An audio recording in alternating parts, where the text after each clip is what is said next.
Le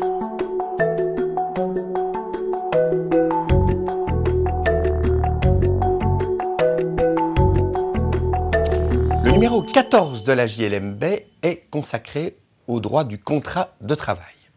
Il contient plusieurs décisions, mais je vais me contenter de vous en commenter deux. Tout d'abord, un arrêt très important de la Cour constitutionnelle du 20 février 2018. Il est annoté par Quentin Cordier. La question qui était posée était celle de savoir si l'article 35 de la loi du 3 juillet 1978 sur le contrat de travail doit être interprété en ce sens qu'un agent contractuel d'un pouvoir public doit être entendu avant qu'une mesure de licenciement lui soit imposée, particulièrement s'il s'agit d'une mesure de licenciement en raison de son propre comportement.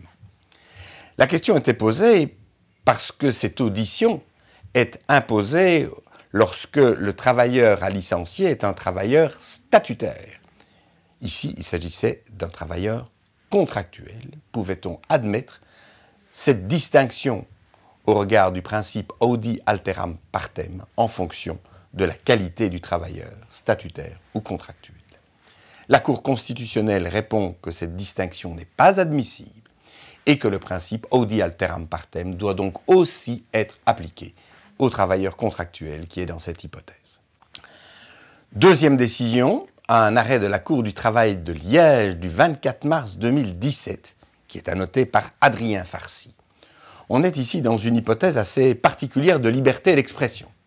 Une entreprise estimait qu'il était important pour elle de respecter les principes de non-discrimination et donc de ne pas faire apparaître d'opinions qui pourraient la faire taxer de raciste, antisémite ou autre comportement xénophobe.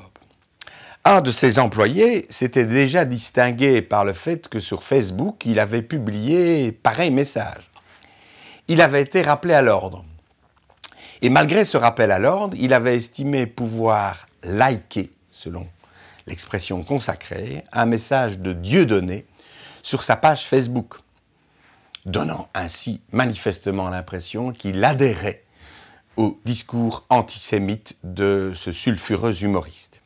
La Cour du travail de Liège considère que par ce like, par cette expression, l'employé s'est effectivement rallié, s'est effectivement approprié le message antisémite et que ceci justifie son licenciement.